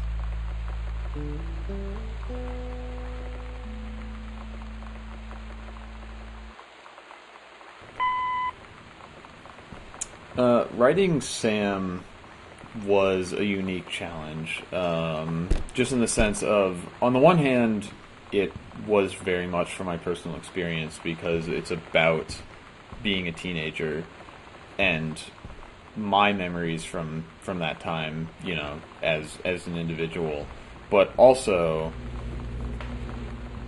who Sam was and what her experience was, came about as a result of kind of problem solving that we were doing, that Carla and I were doing,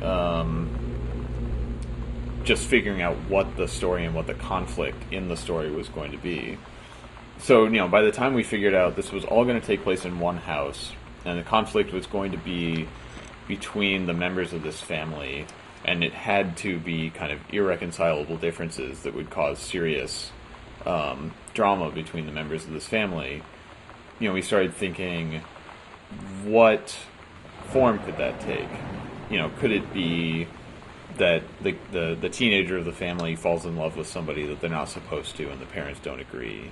And what is the contemporary version of that? And so, we at some point decided that we were going to write Sam as a gay character who had fallen in love with another girl, and what conflict would that cause within the family, right? And we were excited about that opportunity just because of the paucity of that kind of narrative in games. And I remember when we came up with that concept, just being like, oh man, this is gonna be good. We actually get to do this, which is really cool. But anyway, we actually we had to do a lot of work to make it plausible. Right. Well, because the other side of it is that I'm the writer on the game, and on the one hand, a lot of teenage experience is universal.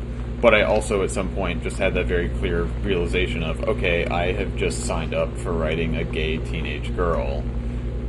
Two out of the three aspects of that character are not something that I've actually lived through.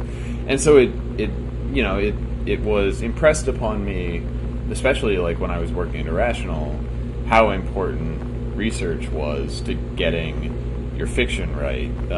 Whether it's very practical terms like how something works mechanically, to what the characterization of the individuals in your story might be. And so, my process was reading a lot of blogs about people's actual experiences growing up, being gay and being female, and reading fiction and nonfiction about people's experience, and doing original interviews with people that I knew in my life.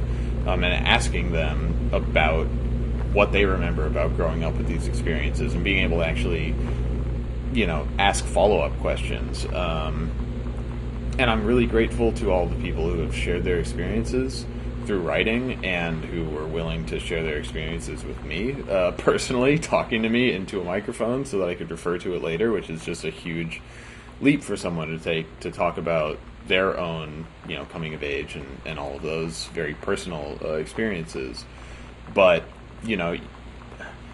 I couldn't have gone into writing this character with just saying, well, I'll just assume that I'll do an okay job and write it however it seems like I should, and instead saying, you have to take this seriously, and you have to actually reach out to people who have lived it, so that when you're writing this character, it represents the experience of people like her in a way that is plausible and respectful and authentic. Yeah, that represents them in a way that doesn't cheapen the experience that they've had by relying on cliches or just kind of your expectations as an outsider.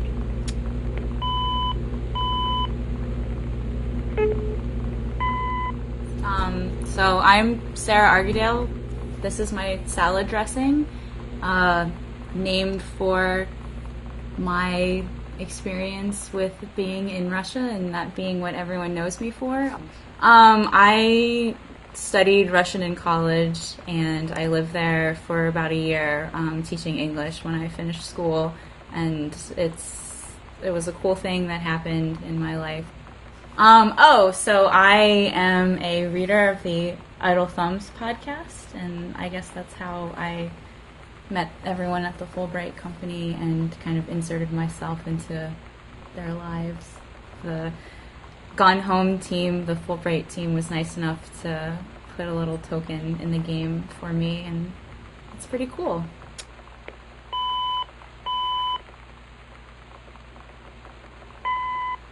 For a long time, the kitchen was not going to be mid-renovation the way that it is.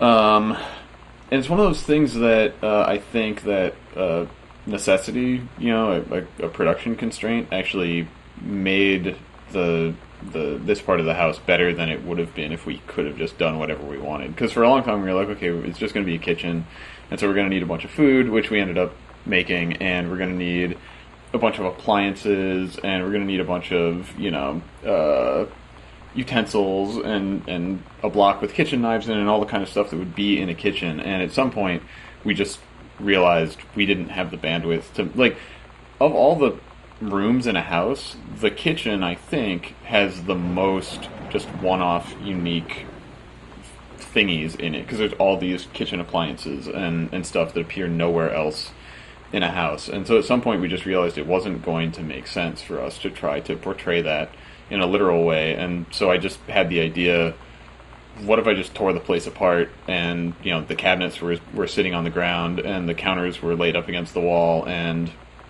it's an old house, and maybe before the family moved in, the kitchen hadn't been updated since the 50s, and so they decided to redo the kitchen, and they're in the middle of that when you get here. I think that that's hopefully more visually interesting than playing it straight would have been, and B, it allowed us to make this feel like a believable space in a way that we just wouldn't have been able to otherwise. When you put out any sort of content about your game online, whether it's screenshots or whether it's gameplay or anything along those lines, you're sort of at the mercy of the internet, and you sort of want to see what people are going to respond to, whether it's positive or negative. Hopefully it's positive. But we put out the screenshot a while back of the TV room, among other screenshots, and there's lots of wonderful comments, and I was really happy about that. But one of the comments that I saw a couple of times was people talking about how greasy this pizza box was. Something Daniel finally came over to get his game. I'd been dreading it. But he brought this story with him that I wrote when we were little. I started reading it, and then there I was, crying at the kitchen table. He asked what was wrong, and I was thinking about how we used to be friends, how much I'd taken for granted. But instead, I told him about school, and Dad, and Lonnie, and then how sorry I was that I wasn't his friend anymore. He gave me a hug and said it was going to be okay. For some reason, I almost believed him.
Definitely the second half was where a lot more of the emotional weight in the character came out, and that was a lot to handle, but a lot of fun to do too, because I've really not gotten to do a character that actually was so, I guess, emotionally real and so human.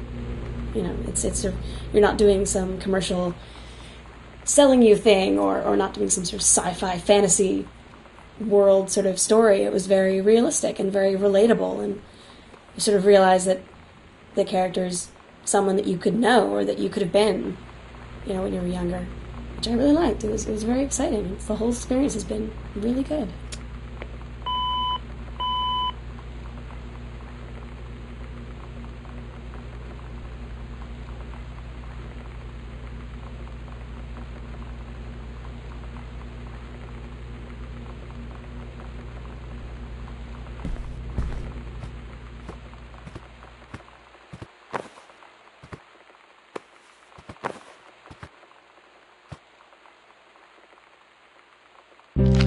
Lonnie had her going away show with her band tonight.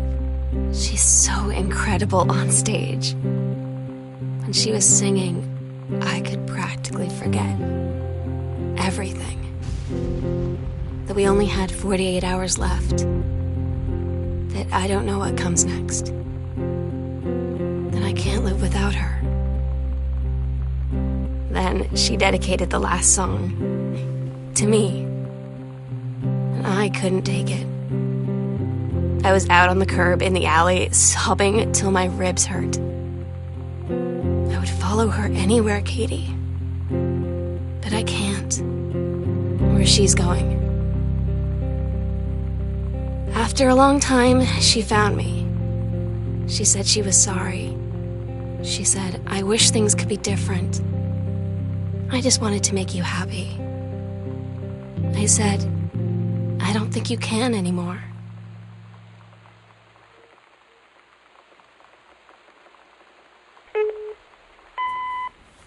So that was probably the hardest one we had to record.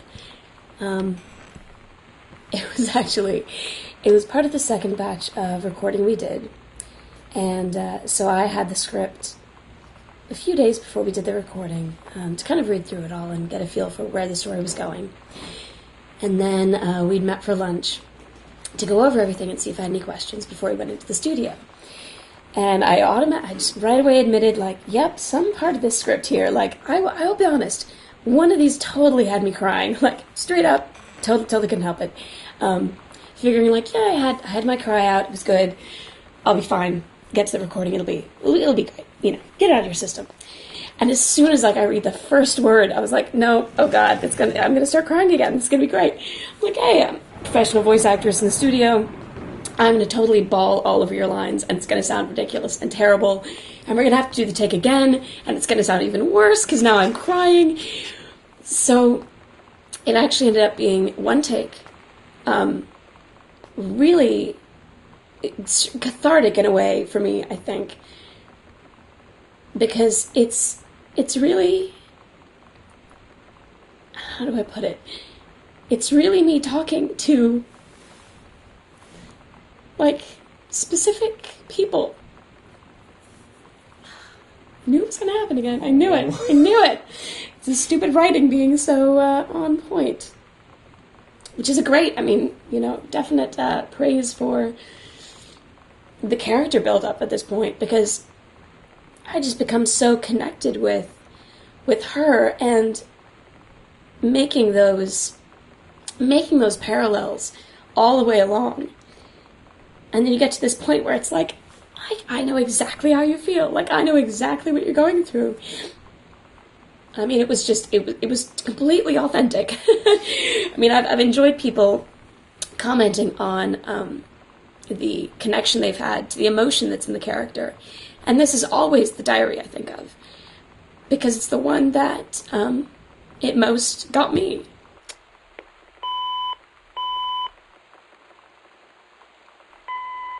I'd already played through the first full half of Gone Home before I started composing any music, which was really important to understand how the game felt and played and looked.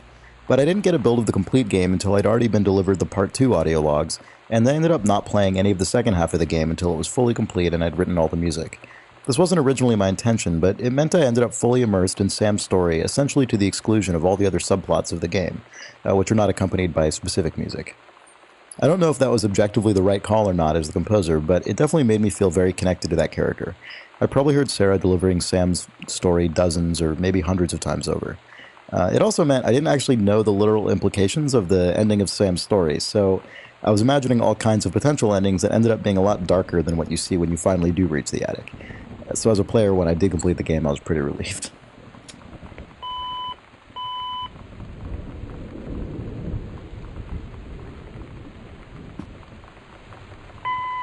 We didn't really give Kate very specific direction for this. She gave us some pictures, some reference for us to approve and everything. But when we put it into the game, again, not a request from us at all.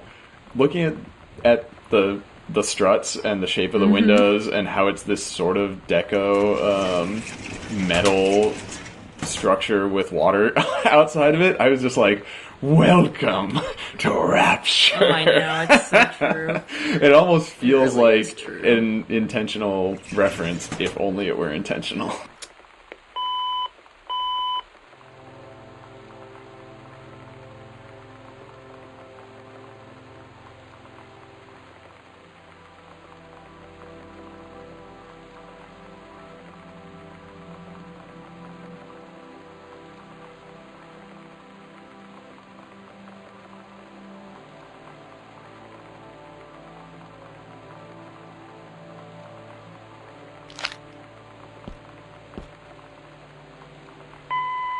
So you want to talk about this fucking jazz mug? Nobody wants to talk about the jazz mug. Well, It's except the for worst. Carla. I hate it. It's the worst.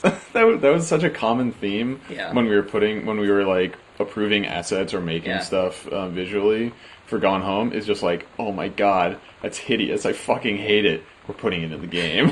Yeah, because there's like so just much like of that. awful '90s furniture and like the We see it in a secondhand store or like or you just see on it in the internet. Sears catalog Like, we yeah, bought, it's and it's just true. like there's We so just many go like, fucking "Ugh, ruffles on it. I want ugh." to puke. Like the We agreed our last night together would be our happiest ever, and we'd forget tomorrow was going to come at all. It worked for a while.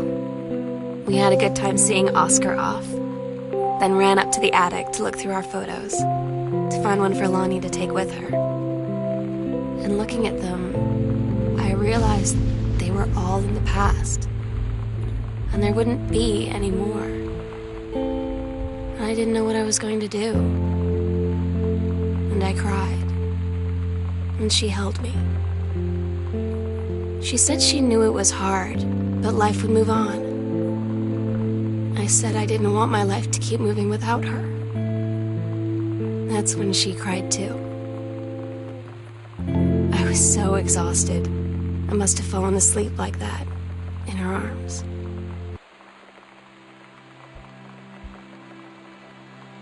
The sunset light in this house is the saddest thing I've ever seen. I just want to sleep. When I'm in the attic, it almost feels like Lonnie could still be here. She's just downstairs. I'm just waiting to hear her pull down the hatch and come running up. Maybe I'll go up to the attic and wait.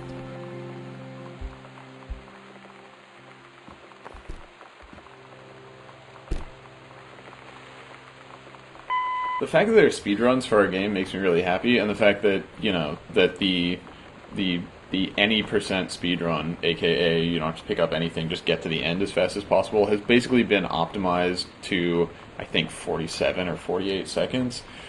Even just watching that speedrun is really fun because you see the player optimize, like, for instance, the fastest speedruns, they don't turn on any lights because it would take a fraction of a second to turn towards the light switch and turn it on and then turn back to the direction they wanted to go. And, you know, they just kind of, like, strafe past things and don't even change direction to move through the house. And then, yeah, the 100% Diaries speedrun is even more interesting because players use that secret knowledge to play the game totally out of order based on a strategy for, okay, what's the most efficient way to go to these 24 points in the game? Like spatially, so it's like this it's the salesman, problem or something, where it has to go to all these different points, and what's the best way to do it? It's cool. Yeah, and so seeing someone think about the house in a totally different way and a strategic way that is about this player created challenge that says, oh, okay, if I go into the basement first, then back out and into the east wing, then don't even go into the west wing until after, and all that kind of stuff. It's really cool to see that stuff evolve, and I'm really glad that we didn't make it so, for instance, you had to read the note about the secret door before you could even click on the secret door, because it would have shut down so many of those opportunities for people to play in interesting ways and express their mastery over the space that they've gained by playing the game. Challenges.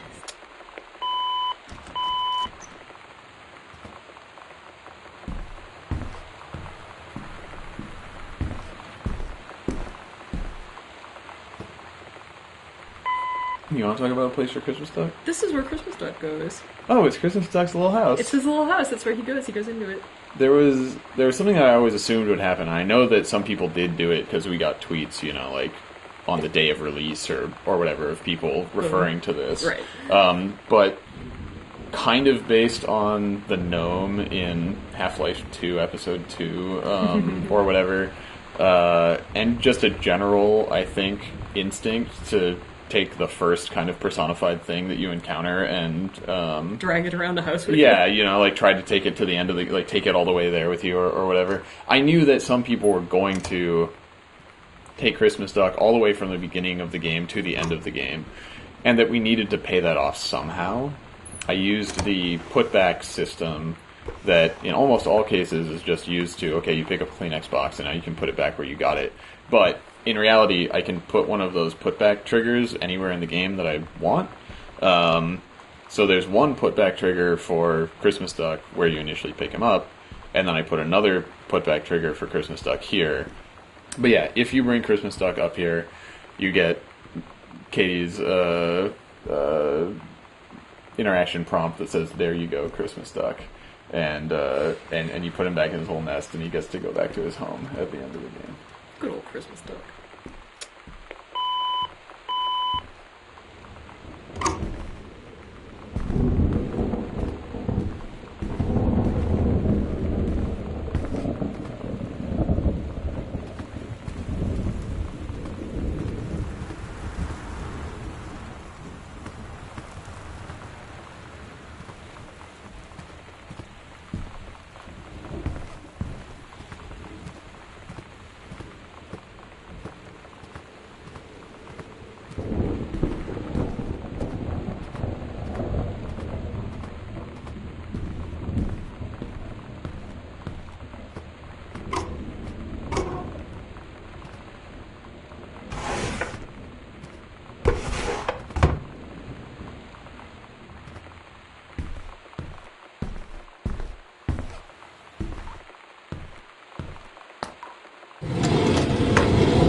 Oh my god.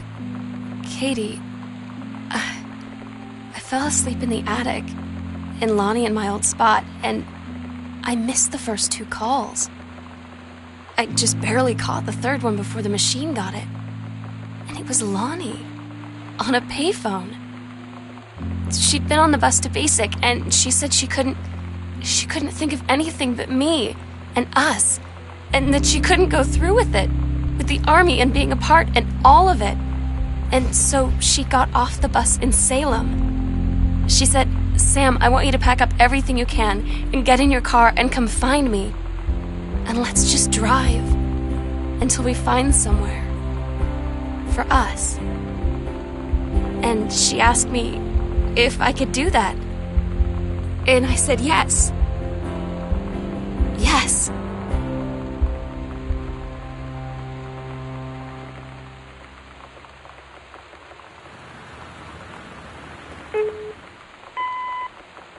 I think this is one where I love the way the music makes it so uplifting. Because it starts out in this very, sad point where it's sort of just like, you kind of don't know what, I don't know, to me it was very emotionally ambiguous in a sense. I mean, she's saying, like, oh my god, I can't believe it, like, something's happened, something's gone wrong. And as she kind of unravels the story about how she missed the first 2 calls, which then take you right back to one of the first things you probably do when you get in the house was find the voice recorder. So I love how it loops it around, and then it starts building this positive feeling of, like, how this isn't the end. And we are going to see each other again, and there's this wonderful elation that she sort of dawns on in a funny way. And that, yeah, it's just, it's so hopeful, and it's really nice to connect to that and just try and express a little bit of levity after so much weight has built up over the course of her life in this little window.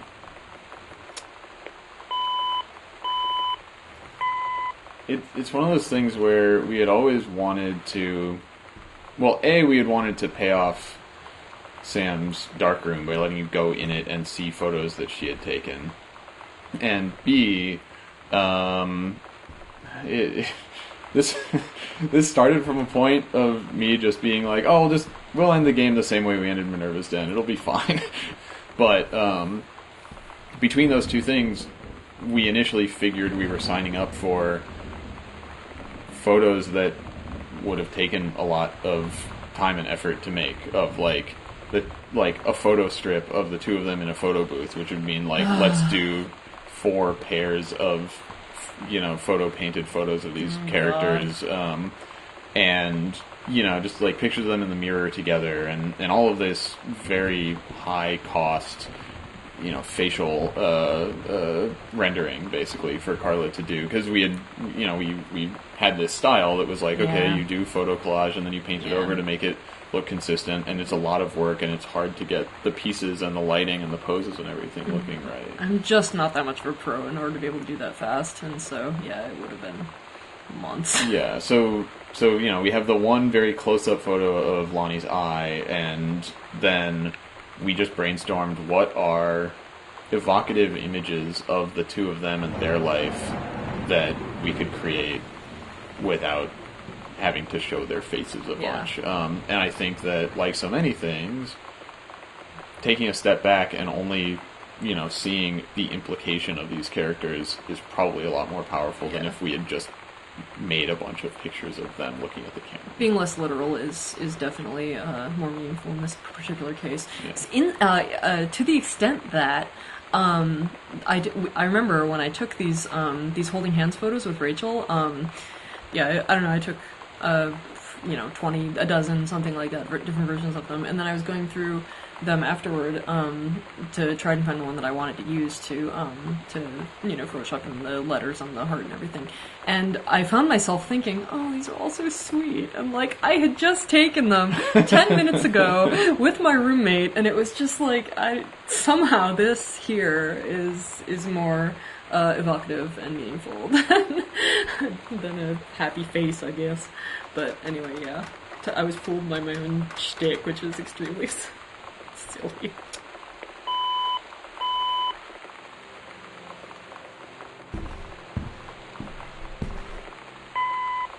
So this is the last room in the game, or at least the last room chronologically in the story. You need it. You did it! This is where you find Sam's journal that you had been hearing diary entries from. And it's revealed, or I guess implied retroactively, that, the game has been taking place in a flashback, basically, and Katie read Sam's diary that was addressed to her and is now thinking back to what she saw in the house. So thanks for playing through with commentary mode and listening to us and Yonaman and Kate and Sarah Grayson and Chris Remo and Corin Tucker from Heavens to Betsy and Slater Kinney, who, again, thank you to her for taking her time to record some of her recollections and thoughts for this. But yeah, just thanks for playing, and we hope that you got something good out of all of our jibber jabber. It's okay if you didn't. Bye, everybody. Bye. Goodbye, goodbye. We love you. Yeah, I guess.